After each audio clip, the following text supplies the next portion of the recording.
여러분, 아가서 강의 네 번째 시간인데 아가의 뜻이 뭐라 그랬어요?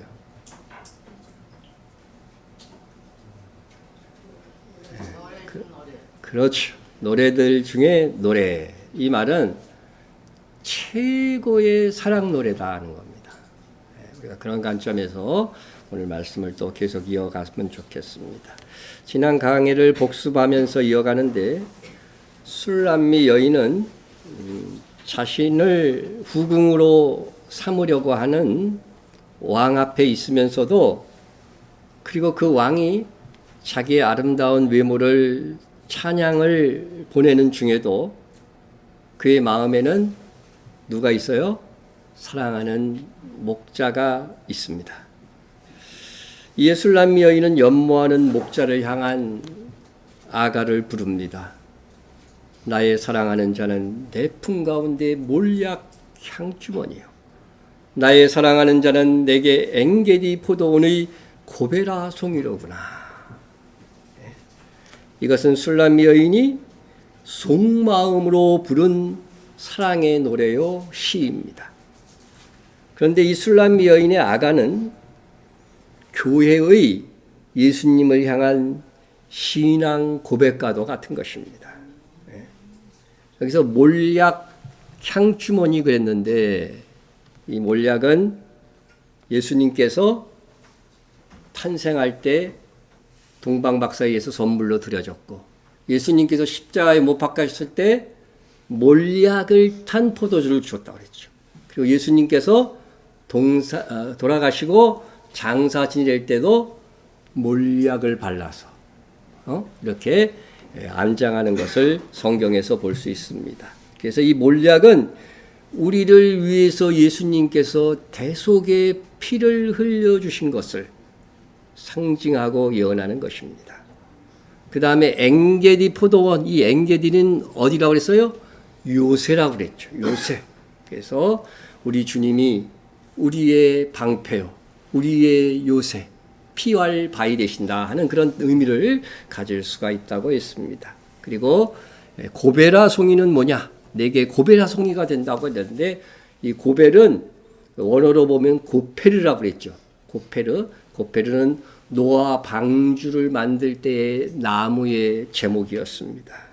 그리고 지성소에, 하나님이 계신 1년에 한 번만 들어가는 지성소에 있는 법궤를 덮는 덮궤라고 그랬죠. 그래서 시은소, 은혜의 보좌 이렇게 표현한다고 했습니다.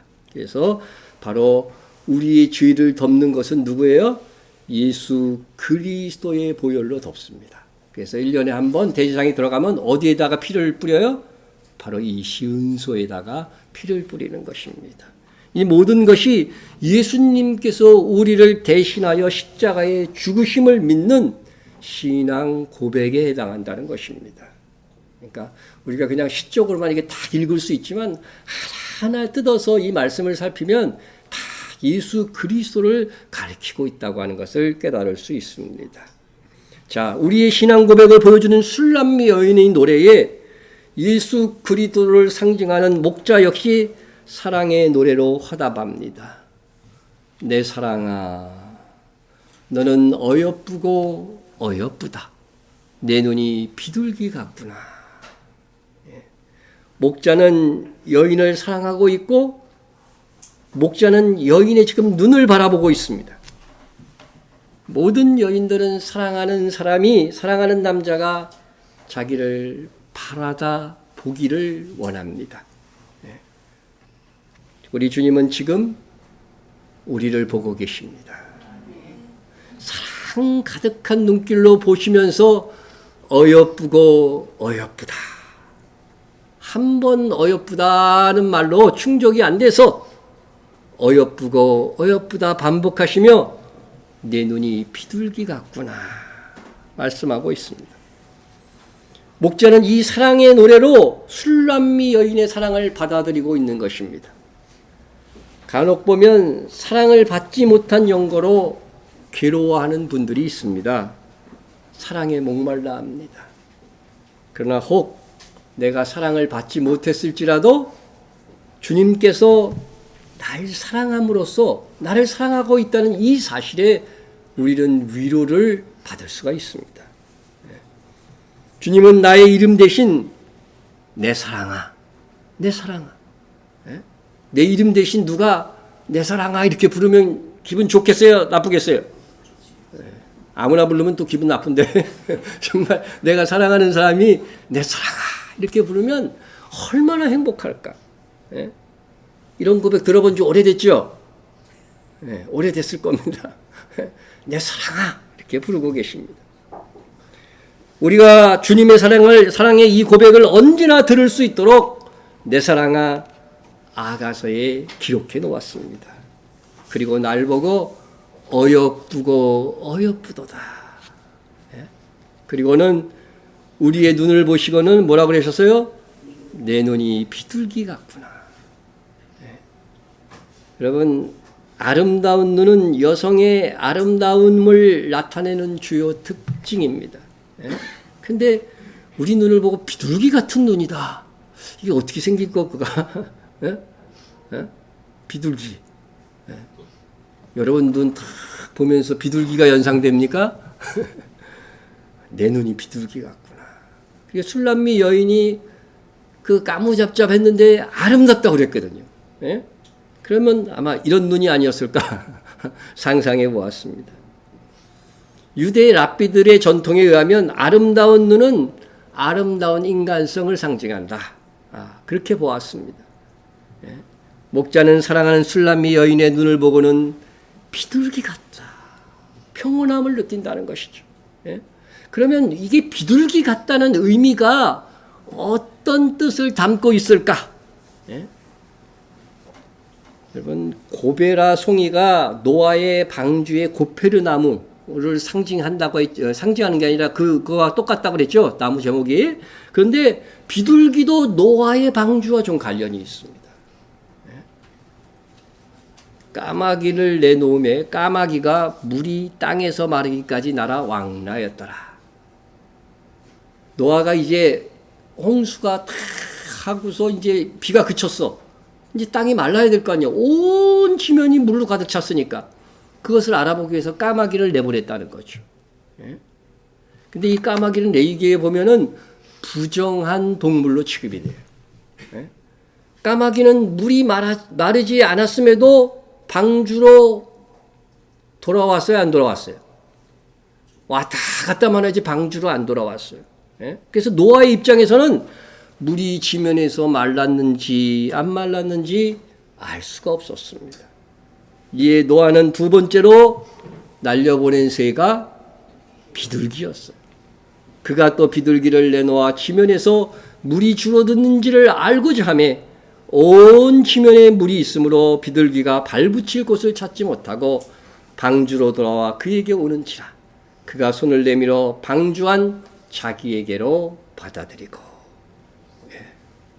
이렇게 노아는 비둘기를 내어보냈고 그 상황 속에서 이 비둘기는 기소 본능이 있어요.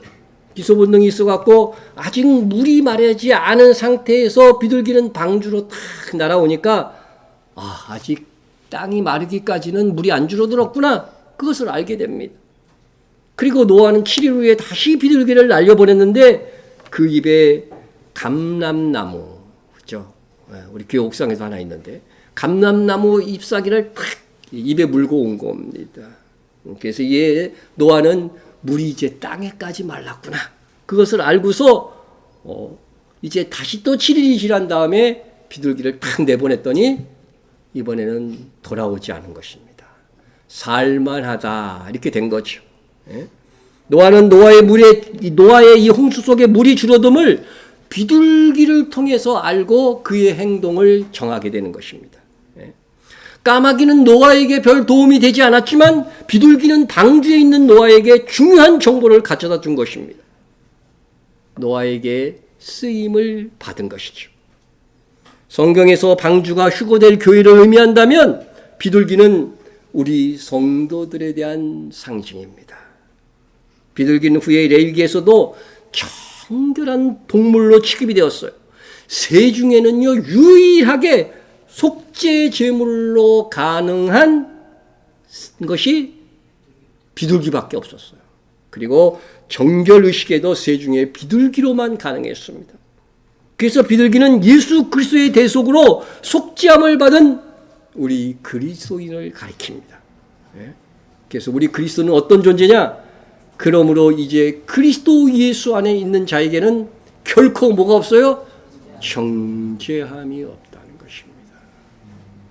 우리의 죄가 하나님의 재판정에서 정죄되지 않는다는 거예요. 죄인으로 판결되지 않냐고 믿음으로 의롭게 된다고 하는 것입니다. 비둘기는 결코 정죄함 없는 그리스도 예수로 정결함을 받은 성도입니다. 또한 비둘기는 같은 의미로 성령을 받은 신자입니다. 예수를 믿으면 성령께서 우리 안에 들어오시는 것과 마찬가지로 성령 받은 신자입니다. 그래서 예수님께서 세례 받을 때 비둘기가 어떻게, 비둘기처럼 성령께서 내려오시죠. 성령이 비둘기같이 하늘로부터 내려와서 그 위에 머물렀더라. 성령께서 비둘기 모양을 하고 하늘로부터 내려오심으로 인해서 성령께서는 보이시지 않는 분이잖아요. 그러니까 주변의 사람들이 비둘기의 형상을 갖고 그때 내려오셨기 때문에 주변의 사람이 성령이 예수님께 임하는구나 하는 것을 깨닫게 된 것입니다. 비둘기는 성령님의 상징이요 성령 받은 신자를 가리킵니다. 예수님께서도 우리를 향해서 뭐라고 했어요? 비둘기같이 순결하라 하신 말씀을 보면 비둘기는 성령께서 내주하는 죄 없는 순결한 구원받은 성도를 가리킨다 하겠습니다. 이러보건대 비둘기가 뜻하는 바는 예수의 피로 순결하게 된 성도요 나아가 교회에서 충성되게 일하는 성령께서 내주하시는 신자라 하겠습니다. 주님께서 믿음을 갖고 충성되게 일하는 이 사랑스러운 교회에게 오늘 본문 아가서를 통해서 내 눈이 비둘기 같구나 사랑의 노래로 칭찬하고 계십니다. 여러분 여기에 우리의 가치가 있습니다. 신부의 가치는 신랑이 누구인가에 따라서 달라지는 거죠. 신부의 영광은 또한 신랑이 얼마나 그를 사랑하는가에 의해서 결정이 됩니다. 세상 사람들이 나를 어떻게 평가하든 우리 주님께서 나를 어떻게 보시는가가 중요합니다. 그래서 우리 그리스도인들은 정말 이 주님이 나를 어떻게 생각하시는가로 나의 정체성을 삼아야 됩니다. 바울은 고린도전서 4장 3절에서 정체성에 대한 중요한 말을 합니다. 너희에게나 다른 사람에게나 판단받는 것이 내게는 매우 작은 일이라. 나도 나를 판단하지 아니하노니 다만 나를 심판하는 주시니라. 여러분 다른 사람이 나를 어떻게 보는가에 아주 집착을 해가지고서 거기에 마음이 기울어지고 막 그냥 괴로워하고 막 그러는 경우 있죠. 근데 바울은 교인들에게 인정받지 못해도 상관없다는 거예요. 너희에게나 다른 사람에게나. 그러니까 또 이 고린도 교회에서는 바울을 또 칭찬할 수도 있는 거잖아요. 그죠? 칭찬을 받았을 것입니다. 그렇지만 그런 것들조차도 내게는 매우 작은 일이라는 거예요. 다른 사람이 날 인정해 주지 않아도 너무 화내지 마세요. 그것은 매우 작은 일이다. 바울도 그랬습니다. 그리고 심지어는 나도 나를 판단하지 않았느니 바울은 자기만의 기준이나 다른 사람의 기준에 맞추는 것으로 자긍심이나 자존감을 높이는 일을 하지 않겠다는 것입니다. 왜 그렇습니까? 심판자는 우리 주님이시기 때문에 그렇다는 거예요. 그러니까 오직 누구에게만 주님께 내가 충성하고 있으면 그게 행복이라는 거예요.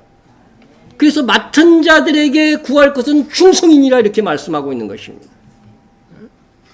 판단하시는 이, 심판하시는 이는 주님이시니 그분께 인정받도록 충성하라는 것입니다. 그러므로 때가 이르기 전 곧 주께서 오시기까지 주님이 오시는 것이 이 기독교 모든 믿음의 마지막 디데이고 V데이입니다. 곧 주께서 오시기까지 아무것도 판단하지 말라.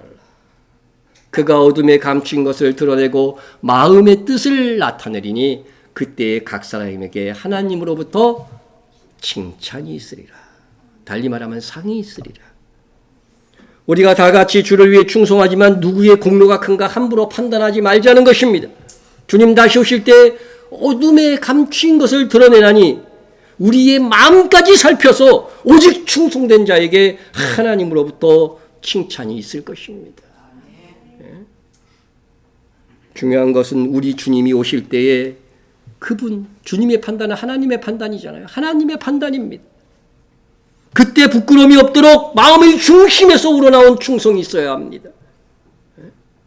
이렇게 우리의 충성에 대하여 주님 다시 오실 때 하나님의 판단이 있겠지만 오늘 아가서 1장 15절과 연관하여 중요한 것은 우리의 행위 이전에 우리는 이미 사랑받는 주님의 연인이라는 것입니다. 바울은 놀라운 말을 합니다.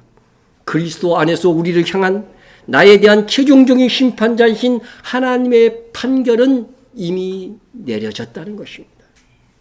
우리가 하나님의 아들 예수 그리스도를 믿는 그 순간에 하나님은 우리를 의롭다고 여기신다는 것입니다.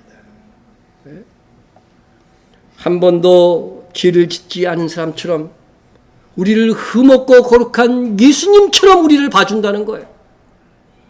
우리가 예수님을 믿는 그 순간에 하나님께서는 사랑하는 아들 예수님께 주셨던 그 말씀을 우리에게도 하십니다.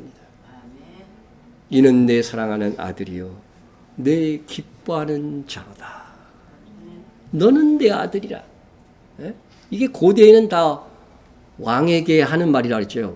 그렇죠? 왕이 주와 함께 왕노릇하는 자들에게 이는 내 사랑하는 아들이요 내 기뻐하는 자로다. 주께서 말씀해 주실 것입니다. 하나님은 내가 행한 일이 아니라 예수님이 행하신 일 때문에 우리를 사랑하는 아들이요 기뻐하는 자라고 하십니다. 다만 우리가 그 은혜에 얼마나 감사하며 충성하였는지를 보고 상을 더하여 주실 뿐입니다. 술람미 여인을 향한 목자의 사랑의 언어 어여쁘고 어여쁘도다.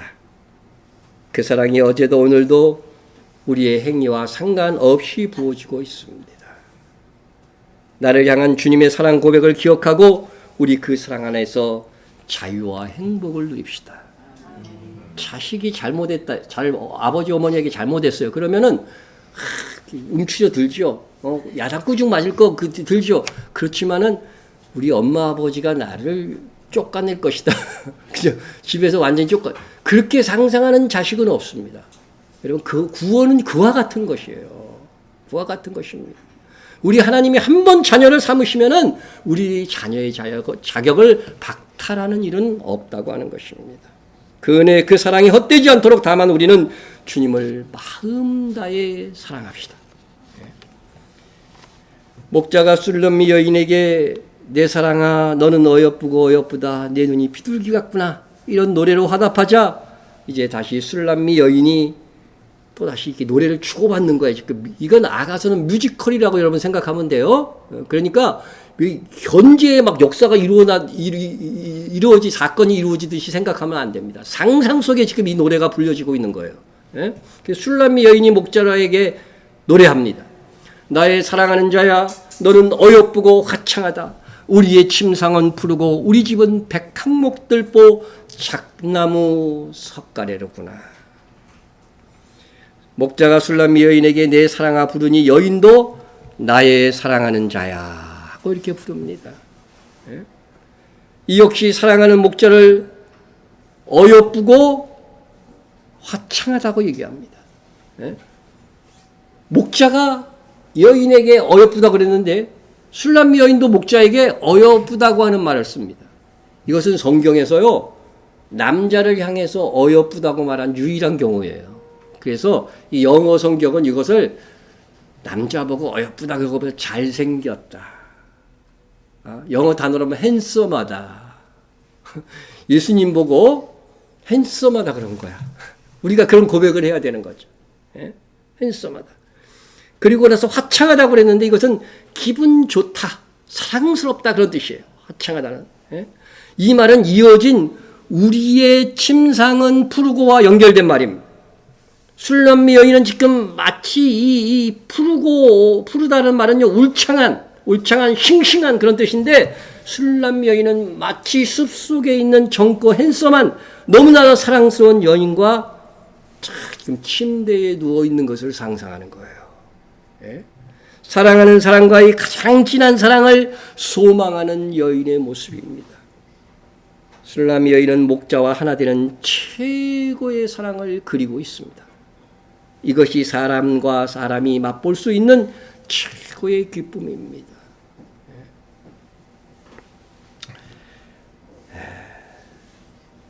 하나님께서는요, 우리를 최고로 사랑하십니다. 우리의 구원은요, 하나님께서 최고로 사랑하기 위한 계획을 세우셨어요. 그것을 한번 우리가 살펴보겠습니다. 곧 창세전에 그리스도 안에서 우리를 택하사 우리로 사랑 안에서 그 앞에 거룩하고 흠이 없게 하시려고 그 기쁘신 뜻대로 우리를 예정하사 예수 그리스도로 말미암아 자기의 아들들이 되게 하셨으니 우리가 그래서 하나님의 자녀가 되었잖아요. 우리를 하나님의 아들들 곧 하나님의 자녀로 언제 결정해 놓으셨다고요? 창세전이라면 아담과 하와가 창조되기 이전이죠. 하나님은 인류 전 역사를 통하여 당신의 자녀로 삼을 사람들을 미리 정하여 놓고 태초의 천지를 창조하신 것입니다. 하나님은 아무 계획 없이 우리가 어떻게 될지도 모르는 그런 불확실한 상황 속에서 천지를 창조하신 것이 아닙니다. 만약 하나님이 아무 계획도 없이 우리가 태어나서 우리 행동 봐가지고 어떻게 될 것이라고 이렇게 결정해 놓으셨다면은 여러분 하나님께서 성경을 통해서 예언한 이 수많은 예언들은 이루어질 수가 없는 거죠. 인간이라는 변수에 의해서 모든 것이 결정된다고 한다면. 그러나 하나님은 시작과 끝을 결정해 놓으셨어요. 모든 것을 주관하시고 하나님의 뜻대로 이루어져 갈 것입니다. 하나님은 세상에 일어날 일들을 미리 아시고 또 구원하실 자들을 미리 정하여 놓으셨습니다. 이것을 하나님께서 우리에게 성경을 통해서 알려주시지 않았다면 우리는 이를 알 수 없었을 것입니다.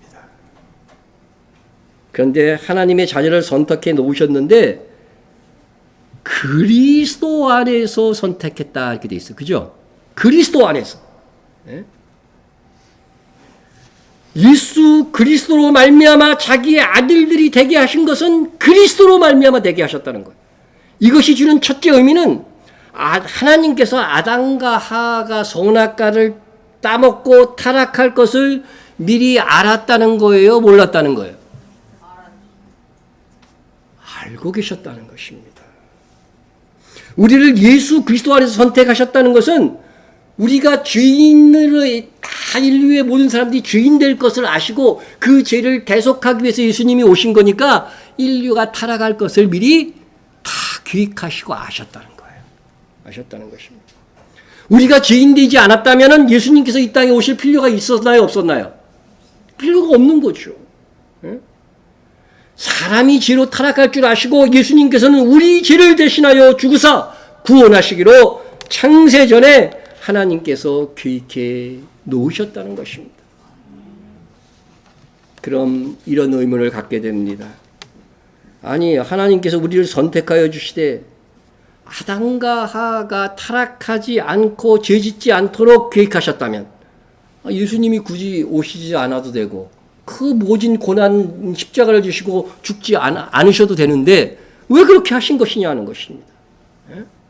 하나님께서 하나님의 자녀로 삼으신 우리가 죄를 짓지 않도록 얼마든지 관리하고 이끄실 수 있으신데 우리로 죄인으로 태어나 죄짓게 만드시고 그 죄값을 대신하는 십자가를 예수님으로 지게 만드시니 그야말로 이거는 병 주고 약 주고가 아니냐 하는 것입니다. 감기에 걸린 사람이 저한테 와서 마스크도 안 쓰고 일부러 내 앞에서 장난으로 콜록콜록 했어요. 그러다가 진짜 감기에 걸려갖고 아주 모진 독감에 막 걸려버렸어. 예? 그러니까 그때서야 미안한지 와가지고서 약봉지를 갖고 와가지고죠. 그때 약을 줍니다. 예? 그때 고맙다 그럴까요, 제가? 예?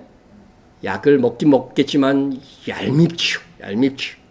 감기에 걸렸을 때 나를 전염시키지 않도록 미리 조심했어야 하는 것인데, 예? 장난으로도 그런 장난을 하지 말아야 되는데. 여러분, 그런데요, 하나님은 병 주고 약 주고 정도가 아닙니다. 우리 인간이 죄를 짓도록 방치하시고 죄값으로 사망에 이릅니다. 모든 인류는 사망에 이릅니다. 사망에 이르도록 방치하시고 예수 그리스도의 대속을 믿는 자에게만 부활의 새 생명을 주시겠다고 하십니다. 이거는 병 주고 약 주고가 아니라 사망을 주고 부활을 주겠다는 거예요. 아니, 처음부터 영원히 살도록 창조하시면 되지. 죽은 다음에 부활을 주시겠다고 하시는 것입니다. 이에 우리는 애초에 사망에 이르지 않게 창조하시고 하나님의 자녀가 되게 하시면 되지. 일단 왜 사망을 주고 생명을 주시겠다는, 이게 무슨 연고냐? 의문을 가질 수가 있어요. 이런 의문을 가질 때에 더 깊은 은혜를 이루게 되는 것입니다. 하나님께서 왜 그렇게 하셨는가? 그 이유를 어떻게 말씀하고 계시는가? 여러분, 다시 에베소 1장 3절 4절을 보면은요, 그리스도 안에서 우리를 하나님의 자녀로 선택하신 것은 하나님께서 무엇 안에서? 사랑 안에서.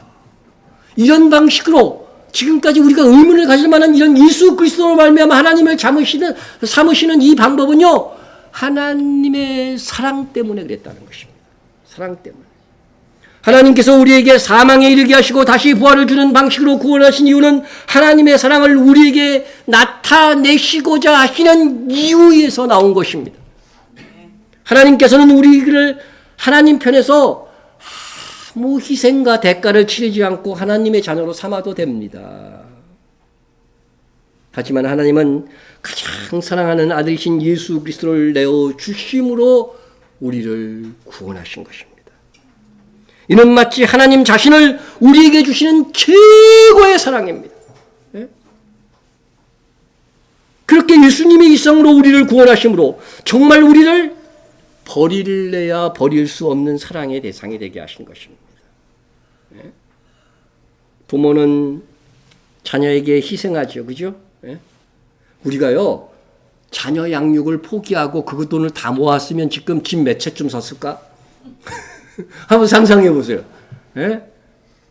그래도 부모는 내 소중한 물질을 들여서 자녀를 양육했기 때문에 더 사랑스러운 거죠. 그렇죠?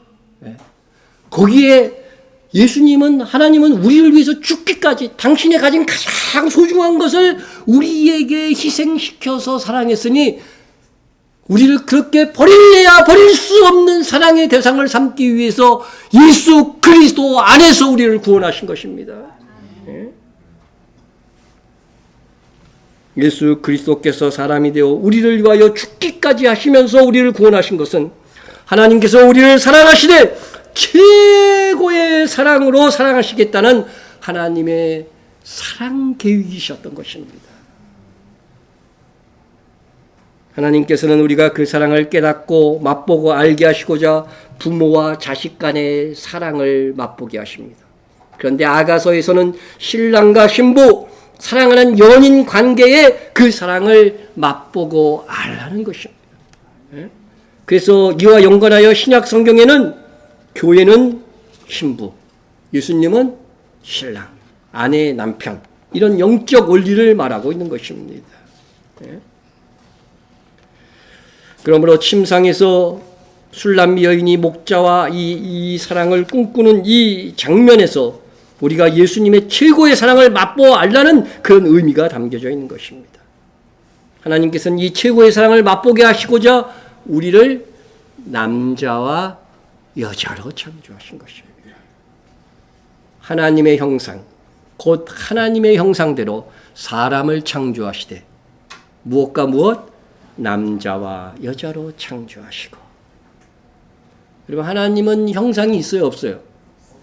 없죠. 하나님은 보이지 않는다고 그랬어요. 그러니까 여기서의 하나님의 형상은 뭘까요? 하나님은 뭐라고 되어 있어요? 하나님은 사랑이시라. 하나님은 사랑이시라. 예? 남자와 여자가 사랑하는 중에 하나님의 형상에 담겨진 그 사랑을 맛보아 알라는 것입니다. 아가서에는 조금은 낯뜨거운 장면이 연출이 됩니다. 하지만 사랑하는 남녀가 하나 되는 이 순간이 최고의 사랑의 기쁨입니다.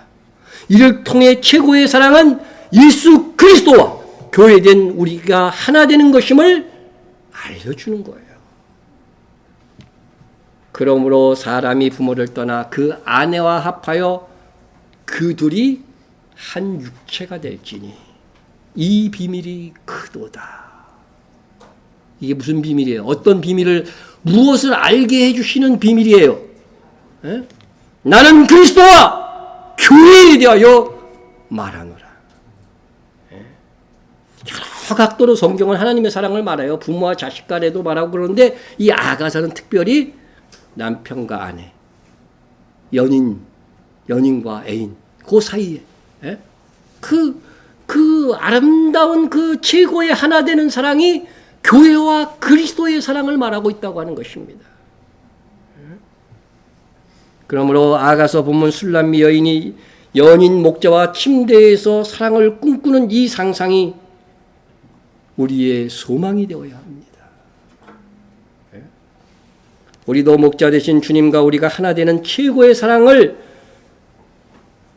누리기 위해서 주님께서 이를 위해서 이미 기도해 주셨어요. 예수님이 십자가 지시기 직전에 기도입니다. 아버지여, 아버지께서 내 안에, 내가 아버지 안에 있는 것 같이 그들도 다 하나가 되어 우리 안에 있게 하사 세상으로 아버지께서 나를 보내신 것을 믿게 하옵소서. 하나 되는 방법은요, 예수 그리스도를 믿는 거예요. 내게 주신 영광을 내가 그들에게 주었사오니 이는 우리가 하나 된 것 같이 그들도 하나 되게 하려 함이라. 성령 하나님께서 우리 안에 들어오심으로 우리의 믿음을 지켜주셔요. 이후로 그렇게 하나가 되는 것입니다. 그런데 이것은 제자들을 놓고서 기도한 것이지만 곧 누구를 위해서 기도해 주신 거예요? 우리를 위해서 나를 위해서 기도해 준 거예요. 왜냐하면 그 앞에 20절에 내가 비옵는 것은, 예수님의 이 기도는요, 이 사람들 12 제자들뿐만 아니라 또 그들의 말로 말미암아 나를 믿는 사람들도 위함이니라고 말씀하셨기 때문입니다. 그러면 우리가 예수님의 기도처럼 어떻게 하여 예수님과 연합된 하나가 될 수 있을까요? 만일 우리가 그의 죽으심과 같은 모양으로 연합된 자가 되었으면 또한 그의 부활과 같은 모양으로 연합한 자도 되리라. 난 예수 믿어. 그것과 나는 알라 믿어. 나는 부처 믿어. 예? 이게 뭐가 달라요? 그죠? 예수님을 무엇으로 믿느냐가 중요한 거예요. 예수님께서 죽으심, 예수님의 그의 죽으심, 예? 죽으심이 곧 그리스도와 연합하여 나도 죽는 것이다. 예? 예수님의 죽으심은 우리의 죄를 대속하기 위함이었다. 그것을 믿는 자들은 예수님의 죽으심으로 나의 죽음이 대체가 되는 거예요. 그리고 그 사람은 또한 어떻게 되나요? 예수님이 부활하셨듯이, 나는 부활의 첫 열매다 하셨듯이 나도 부활한다는 것을 믿는 거예요. 이게 복음의 핵심입니다. 네? 내 죄를 대신해서 죽으신 그 예수님처럼 나도 죽는 것이고, 예수님께서 부활하셨음 같이 나도 언젠가는 죽은 다음에 부활하게 될 것이다. 이렇게 해서 예수님과 하나 되는 것입니다. 예? 예수님의 죽으심을 나의 죄를 위한 대속으로 믿는 자에게는 무엇이 보장되느냐? 주님께서 부활하셨지 우리도 부활하여 그리스도와 하나로 연합된다는 것입니다. 우리는 지금 예수님의 죽으심이 나를 위한 대속이었음을 믿습니다. 그래야 우리의 영은 그리스도의 영이신 성령과 하나로 연합되었어요. 그러나 우리의 혼과 몸은 아직은 아닙니다. 그러니까 우리가 아직 죄성이 남아있고 자기 생각대로 사는 거죠. 예? 그러나 언젠가는 예수님과 온전히 하나 되는 최고로 즐겁고 행복한 사랑을 나눌 수 있게 될 것입니다. 우리의 혼과 몸까지 구원되는 그날. 예? 언제입니까? 주님 다시 오실 때. 천년 왕국에서 그렇습니다. 술람미 여인은 솔로몬 왕이 후궁으로 이끄는 현장에서도 사랑하는 목자와의 연합을 소망하고 상상하고 있습니다. 우리도 그러해야 됩니다. 주님 다시 오실 때 우리의 부활과 그리스도와의 혼인식을 통한 혼인잔치 곧 천년왕국을 상상하며 그날을 소망 중에 그리워해야 합니다. 주님 다시 오실 때 주님과의 하나됨을 상상하고 그날이 언제가 될까 손꼽아 헤아리면서 그리워하는 신부들, 그런 교회를 주님은 더 사랑하실 것이기 때문입니다. 결혼식을 앞두고 있는 신부가 말이요, 혼인 준비도 대충 하고 신부 단장은 하지 않고 다른 남자랑 놀러도 다니고 세상 것 즐기다 다 즐기다가 신랑이 왔네, 헐레벌떡 신랑을 맞이하는 신부를 신랑은 기뻐할 리가 없습니다. 여러분, 미련한 다섯 처녀가 되지 마세요. 충분한 기름이 준비된 슬기로운 다섯 처녀가 되어야 합니다. 그런 신부는 술람미 여인처럼 주님과의 사랑을 연모하고 상상하며 그리워하는 교회입니다. 이어 술람미 여인은 목자와 하나 되는 침상을 상상하고 그와 함께할 집에 대한 상상 속의 집이 있습니다. 우리 집은 백항목, 들보, 잣나무, 석가래로구나. 여러분, 이런 하나하나의 시, 그냥 흘러가는 시 같지만 다 이게 성경 전체와 보면 다 의미가 있고 다 아름다운 사랑의 고백이 되고 예수 그리스도를 표현해 줍니다. 백항목과 잣나무는요, 성경에서 나오는 최고의 자연 목재입니다. 성전을 지을 때 주된 목재가 백항목과 잣나무였습니다. 솔로몬 왕이 성전을 짓기 위해 두로 왕 히람에게 요청한 나무가 바로 백항목과 잣나무입니다. 잣나무입니다. 그 중에 오늘 본문에서 들보로 쓰인 백항목, 이 제일 중요한 부분이죠. 백항목. 이 백항목은요, 목재로서 율법에 보면요, 정결의식에 사용이 되었어요. 정결의식에 사용되었습니다. 그래서 레위기 14장 52절 이하에 보면요, 이게 그 집을 정결케 하는 재료로 백항목이 사용되기도 했고요. 붉은 암송아지 재로 만든 그 물을 뭐를 만들어요? 정결하게 하는 재로, 그게 암송아지를 태워서 만들잖아요. 그 붉은 암송아지, 100% 붉은 암송아지가 없어요. 그래서 이스라엘에서, 미국에서 붉은 암송아지를 만들어 가지고서 이스라엘로 어떻게 했어요? 이송을 하자마자 하마스가 그 전쟁을 일으킨 거거든요. 그것이 바로 성전을 재건하려고 하는 그런 움직임이 아니냐 해갖고 이제 그런 주장들이 많이 나오고 있습니다. 그래서 이 붉은 암송아지를 태워서 만드는 재를 할 때에 목도 같이 던져요. 백항목도 같이 던지는 거예요. 같이 태우는 것입니다. 그래서 백항목은 정결하게 하는 역할을 하는 나무로 사용이 됩니다. 그리하여 백항목은 의인이 사는 집, 정결하게 된 의인의 상징으로 성경이 표현되는 것입니다. 의인은 종려나무 같이 번성하며 레바논의 백항목 같이 성장하리로다. 이상 말씀을 보건대 백항목으로 지어진 집은 정결한 자, 의인의 집이라는 의미를 지닙니다. 동시에 백항목과 잣나무는 최고의 목재로서 견고하고 영광스러운 집이라고 하는 의미도 지닙니다. 술람미 여인이 상상하는 목자와 함께할 살집은 백항목, 잣나무로 지은 집입니다. 또한 푸른 침상이 있습니다. 이는 다 인위적인 아름다움과는 다른 자연의 아름다움이 깃든 신랑과 신부의 안식처입니다. 여러분, 어떤 집을 갖고 싶습니까? 집이 없는 여러분들, 어떤 집을 갖고 싶습니까? 어떤 집에서 살고 싶습니까? 놀랍게도 성경은 우리가 영원히 살 집을 짓는 자라고 말씀하고 있습니다. 우리의 삶과 인생을 집, 교회, 성전을 건축하는 것으로 성경은 표현합니다. 너희는 사도들과 선지자들이 터 위에, 집 짓기 위한 터 위에 세우심을 입은 자라.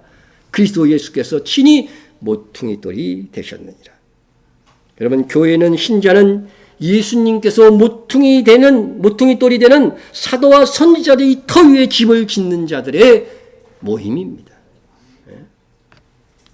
그의 안에서 건물마다 서로 연결하여 주 안에서 성전이 되어가고 너희도 성전 안에서 하나님이 거하실 처소가 되기 위하여 그리스도 예수 안에서 함께 지어져 가느니라. 건물마다 우리마다 건물의 한 부분들입니다. 서로 연결해서 주님의 일은 혼자 할 수가 없어. 그래서 서로 연결해서요 하나님의 성전을 이루어가는 거예요. 이루어가는 것입니다. 하나님이 거하실 성전이 되어가는 자들입니다. 그럼 우리는 무엇으로 주님과 영원히 거할 집을 지을 수 있는가? 누구든지 나의 이 말을 듣고 행하는 자는 그 집을 반석 위에 지은 지혜로운 사람 같으니. 여러분, 터를 닦는 것은 누구의 일이에요? 예수 그리스도의 일이에요. 우리의 행위와 상관없어요. 우리는 믿기만 하면 돼. 그러나 거기에 집 짓는 것은 누구의 일이에요? 나의 일이에요. 어떻게 집을 져요? 주님의 말씀을 듣고 행할 때마다 나의 집이 지어진다는 거예요. 나의 집이 지어진다는 것입니다. 자, 그런데 주님과 거할, 이 영원히 거할 나의 집은요, 건축 재료는 그래서 나의 삶을 통해서 그 재료가 달라져요. 네? 각 사람의 공적이 나타날 터인데, 그날이 공적이 밝히리니, 이는 불로 나타나고 그 불이 각 사람의 공적이 어떠할 것을 시험할 것입니다. 이렇게 얘기했습니다. 그리고 그 재료들을 뭐가 올라가냐면 나의 행위에 따라 금, 은, 보석, 나무, 풀, 집 이런 것들이 올라간다는 거예요. 집 지을 재료로. 그런데 이 재료가 하늘로 나의 공적에 의해서 올라가되 그것이 무엇으로 시험된다고요? 불이 각 사람의 공적이 어떠한 것을 시험할 것입니다. 그러니까 나무나 집이나 이런 것들은 어떻게 되겠어요? 다 타버리는 거죠. 그러니까 우리가 정말 정성 없이 행한 이런 공적들, 우리가 보기에는 공적과 같은 것들이 하나님의 나라에서 나의 집을 지어지는데 조금도 영향을 못 미쳐요. 왜냐하면 그런 것들은 다 사그라지는 거죠. 정말 마음을 다해서 중심을 들여서 주를 사랑하는 마음으로 드렸던 그 많은 공적들만이 진정코 하나님의 나라에서 나의 집을 짓는 재료로 사용될 것이다. 그러니까 여러분 찌끄러기 시간 드리려고 하지 마세요. 정말 예배 시간을 귀중히 여기세요. 예배를 예배답게. 우리는 자기 집을 짓는 건축자입니다. 우리가 우리의 공적으로 건축재를 하늘에 보내면 하늘 성전 그곳에서 나의 집을 지어주시는 분은 우리의 연인이며 목자 되신 예수님이십니다. 주님이 너희가 살 거처를 예비하면 오신다고 되어 있잖아요. 나중에 그것이 새 예루살렘 성이 되어서 이 땅에 내려올 것입니다. 그러므로 우리가 살면서 최고의 지혜는 말씀을 듣고 행하여 반석 위에 집을 짓는 자가 되는 것입니다. 반석은 믿음으로 이미 터가 닦아졌어요. 우리가 어떤 집을 짓는가가 이제 우리에게 남은 과제인 것입니다. 그래서 최고의 지혜는 주님 말씀하신 최고의 건축자로 내 인생을 사는 것입니다. 술람미 여인은 주님과의 사랑을 푸른 침대에서 목자와 최고의 사랑을 나누는 것으로 묘사하였습니다. 이는 신랑과 신부가 하나 되는 어떻게 보면 야한 묘사입니다. 그런데 이 은밀한 사랑이 그 누구도 엿볼 수 없는 신랑과 신부가 하나가 되는 최고의 사랑입니다. 그래서 주님은요, 우리 가운데 역사할 때도 마치 나하고 주님 두 사람만 상대하는 양 은밀히 우리를 사랑해 주시고 보호해 주시는 거예요. 네? 그런데 이 은밀한 사랑이 그 누구도 엿볼 수 없는 신랑과 신부가 하나 되는 최고의 사랑입니다. 그럼에도 인간 연인이나 남편과 아내에서 맛보는 사랑과는 비교할 수 없는 주님과 우리의 사랑입니다. 다만 그것으로 조금 맛만 보라는 거예요. 상상하라는 것입니다. 주님과 우리의 사랑은 그것보다 훨씬 더 기쁘고 만족스러울 것입니다.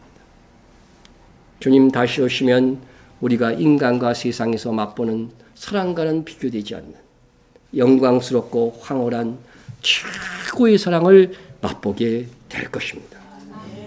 그날을 상상하고 사모하고 또 그날에 오기까지 그분을 위해서 살아서 더욱 아름다운 주님과 나의 아름다운 백항목 집을 지어 갑시다. 통성으로 한번 기도하겠습니다.